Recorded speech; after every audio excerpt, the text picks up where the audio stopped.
नमस्कार, मैं रवीश कुमार। 10 लाख से अधिक वोट से जीतने वाले रकीबुल हुसैन की बात करना चाहता हूं।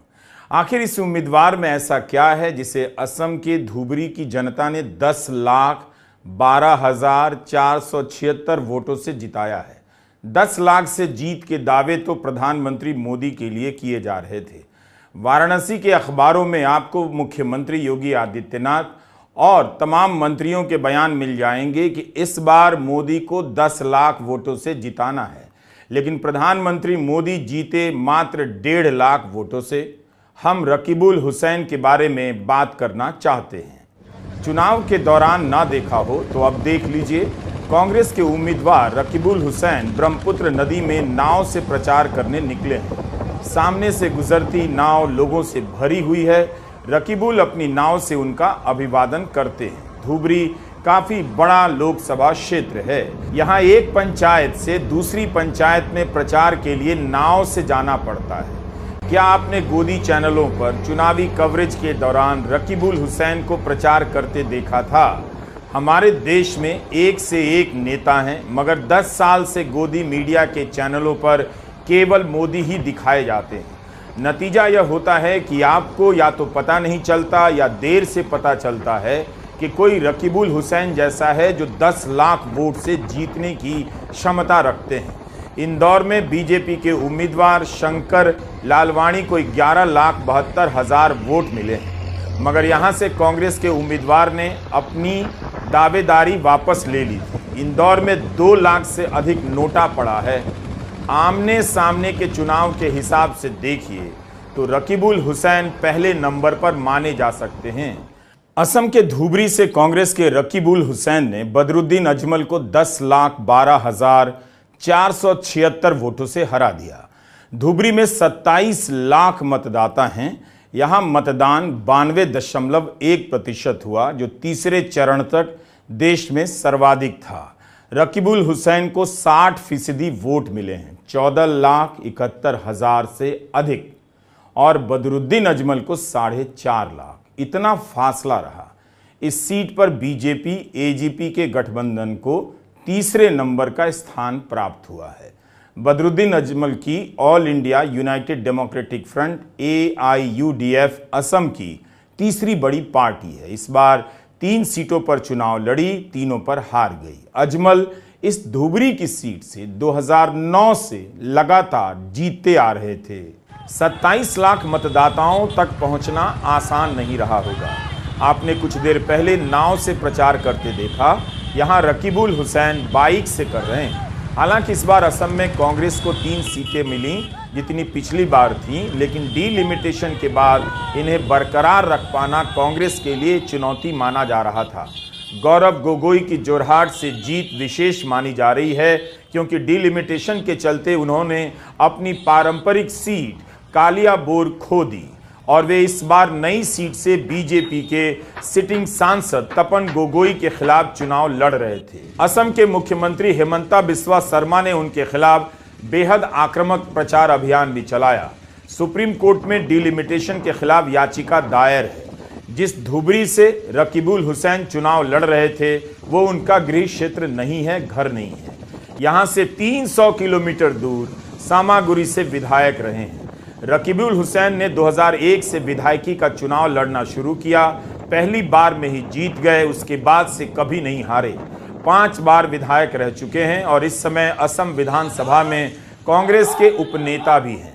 2016 में जब बीजेपी की लहर चल रही थी तब भी जीत गए। रकीबुल ने अपनी राजनीति की शुरुआत NSUI से की, जब वे नौगांव के जिला अध्यक्ष बने। बाद में असम के अध्यक्ष भी बन गए NSUI के। 2001 में तरुण गोगोई ने विधानसभा का टिकट दिया और रकीबुल जीत गए। एक बार प्रफुल्ल मोहंता को भी हरा दिया। उस समय प्रफुल्ल मोहंता मुख्यमंत्री पद के उम्मीदवार थे। रकीबुल के पिता भी विधायक रह चुके हैं। तरुण गोगोई सरकार में 2002 से 16 तक मंत्री रहे। हिमंता बिस्वा शर्मा के साथ कांग्रेस सरकार में पहली बार मंत्री बनाए गए थे। हिमंता बिस्वा शर्मा तो एक बार चुनाव हार चुके हैं, लेकिन रकीबुल कभी नहीं हारे। हिमंता बिस्वा शर्मा हमारे लड़ा स्वाली घर बिलाक भांगी दिए दिबे ने दिए को हिमंता बिस्वा शर्मा गिरे कोइले खुई থকা অৱস্থাত সিৰিয়াছত পুলিচ দি লৈ গৈ জেলত লৈ যায় নাই কওক। এই হিমন্ত বিশ্ব শৰ্মা ল'ৰাবিলাকক লগাই উঠাই লৈ গৈ পেলাই গুলি কৰি এনকাউণ্টাৰ কৰা বুলি কয়। সেইকাৰণে মই আজি আপোনালোকক কৈছো, আপোনালোকে এবাৰ আমাক সুযোগ দিয়ক। যদি ইয়াত CID আহিছে কোনোবা বিজেপি UDFৰ, এই CID সকলক কৈছো, CID ভাইসকল, মই এই মানুহখিনিক অভয় দিছো, এই মানুহখিনিক মই কথা দিছো, আপোনালোকে এইবাৰ কংগ্ৰেছ প্ৰাৰ্থী হিচাপে কংগ্ৰেছক আপোনালোকে সংসদ কৰক। 50টা হিমন্ত বিশ্বই আপোনালোকৰ নো মেডাল লগাব নোৱাৰে। পুনৰবাৰ কৈছো, আপোনালোকে আপোনালোকৰ ভোট কংগ্ৰেছ পাৰ্টিক দিয়ক। 50টা হিমন্ত বিশ্বই আপোনালোকৰ নো মেডাল লগাব নিদিওঁ। আপোনালোকৰ সন্মুখত থিয় হৈ থাকিম, বেয়াৰ নিচিনা আপোনালোকৰ থিয় হৈ থাকিম।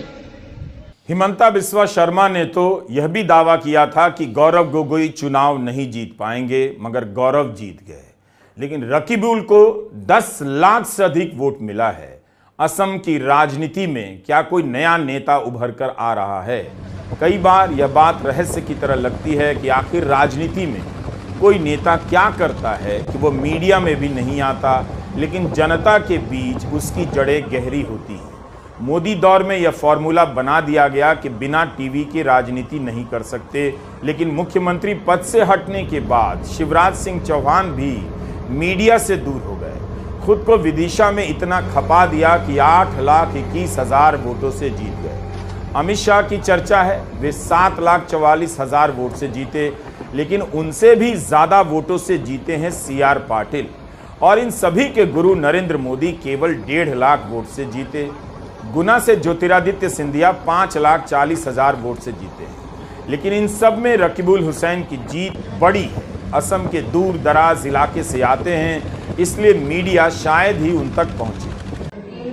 साथियों, इस इलेक्शन में एक सिद्धांत लेना है आप लोगों को कि आप लोग ये अत्याचार करने वाला चीफ मिनिस्टर हिमंत बिस्वा शर्मा को आप चाहते हैं या नहीं चाहते हैं। अगर हिमंत बिस्वा शर्मा को चाहते हैं, हमारा खुला बात है, तो तब उनका दोस्त बदौटी राजवंशी को वोट दीजिए। अगर हिमंत बिस्वा शर्मा का शासन का अंत चाहते हैं, तो इस बार आप लोग सिद्धांत लीजिए, कांग्रेस का उम्मीदवार रकीबुल हुसैन हमको वोट दीजिए। हम आपको उम्मीद करते हैं, हम आपको वादा करते हैं, अगर कांग्रेस का उम्मीदवार रकीबुल हुसैन को आप वोट देंगे, तो हम आपको वादा करते हैं कि हिमंत बिस्वा शर्मा 1 नहीं, हिमंत बिस्वा शर्मा 2 नहीं, हिमंत बिस्वा शर्मा 3 नहीं, हिमंत बिस्वा शर्मा 50, कोई आपको एक बाल बाका नहीं कर सकते हैं। ये हमारा वादा है आप लोगों के सामने। आप लोग वोट दीजिए रकीबुल हुसैन को, और ये अत्याचार करने वाला चीफ मिनिस्टर का शासन का अंत कीजिए। यही हमारा गुजारिश आप लोगों को है। इस चुनाव में जो मोदी का चुनाव कहा जा रहा था, कांग्रेस का उम्मीदवार 10 लाख से अधिक वोटों से जीतता है, वह भी एक मुस्लिम उम्मीदवार, जब तमाम राजनीतिक दल मुसलमानों को टिकट देने से कतराने लगे हैं। रकीबुल हुसैन का जीतना मायने रखता है। उनके जैसे नेता को राष्ट्रीय राजनीति में आना चाहिए और नए नेतृत्व को तैयार करना चाहिए। असम की 14 लोकसभा सीटों पर बीजेपी को 9 सीटें मिली हैं। कांग्रेस को धुबरी, जोरहाट और नागांव में ही सीटें मिली। असम में बीजेपी और कांग्रेस के वोट शेयर में खास अंतर नहीं। प्रियंका गांधी ने रकीबुल हुसैन के लिए प्रचार किया था। कितनी बार ये विधायक रहे हैं? 6 बार विधायक रहे हैं। 6 बार ना, 6 बार। 6 बार इनको क्यों बार जनता ने जिताया? क्योंकि इनकी राजनीति सेवा की राजनीति है, आपके लिए समर्पित रहते हैं। आज ये लोकसभा का चुनाव लड़ रहे हैं, एक बार जोर से बताओ, जिताओगे कि नहीं? एक बार और। यहां से, डुबरी से पूरे देश में संदेश भेजो, पूरे देश में, कि भाजपा और जो भाजपा के साथ छुपी साठगांठ रखने वाली पार्टियां हैं, उनको जनता सबक सिखाएगी और जनता एक ऐसी राजनीति इस देश में वापस लाएगी जो सेवा की राजनीति है, जो सच्चाई की राजनीति है और जो जनता की समस्याओं को हल करने वाली राजनीति है। आप सब ने इतनी धूप में इतनी लंबी बात सुनी मेरी, इसके लिए आपका बहुत बहुत धन्यवाद। इनको भारी बहुमत से जिताओ, चुनाव के बाद मैं वापस आऊंगी। प्रियंका गांधी ने कहा था कि रकीबुल को भारी बहुमत से जिताइए तो वापस धुबरी आऊंगी। उत्तर पूर्व के राज्यों में इस बार कांग्रेस की सीटों की संख्या 4 से बढ़कर 6 हो गई है। इसमें भी सबसे खास कांग्रेस का पिछले 1 साल से ज्यादा समय से जातीय हिंसा से जूझते मणिपुर राज्य की दोनों सीटें जीतना है। कांग्रेस के उम्मीदवार को 10 पार्टियों के गठबंधन का समर्थन प्राप्त था। कांग्रेस इनर मणिपुर की मैतेई बहुल सीट पर भी जीती है और आउटर मणिपुर की जनजाति सुरक्षित सीट पर भी। इनर मणिपुर में जीते कांग्रेस के उम्मीदवार बिमोल अकोईजाम नई दिल्ली की जवाहरलाल नेहरू यूनिवर्सिटी में प्रोफेसर रहे हैं। कांग्रेस नेता राहुल गांधी दूसरे विपक्षी दलों के नेताओं के साथ मणिपुर का दौरा करने गए थे। वे वहां हिंसा के शिकार हुए लोगों से मिले और उन्होंने संसद के अपने भाषण में भी उस अनुभव को साझा किया। जनवरी 2024 में अपनी भारत जोड़ो न्याय यात्रा की शुरुआत इसी हिंसाग्रस्त मणिपुर की जमीन से की। प्रधानमंत्री नरेंद्र मोदी मणिपुर का दौरा करने एक बार भी नहीं गए। 2019 के चुनाव के मुकाबले इस बार के चुनावी नतीजों में पूरे उत्तर पूर्वी भारत में बीजेपी की सीटें घट गई हैं। भाजपा और उसके सहयोगियों ने 2019 में 25 में से 19 सीटें जीती थीं, वहीं इस बार उनकी सीटें घटकर 15 पर आ गई हैं। नमस्कार, मैं रविश कुमार।